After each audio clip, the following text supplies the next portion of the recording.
Ready.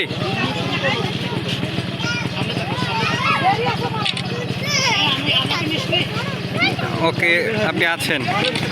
এই ভাবি, এইদিকে তো কোন দিক টাকা আপনি কি রেডি? রাফি এদিকে, রাফি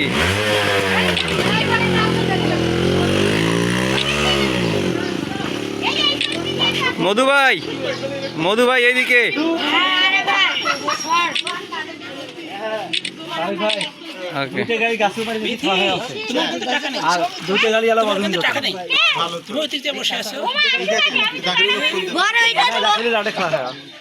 আমার ড্রাইভার নাই শোনো, না সেটা কথা নাই, এখন থেকে 10 মিনিট আগত কইছে যে আমরা এই যে আসছি গাছে।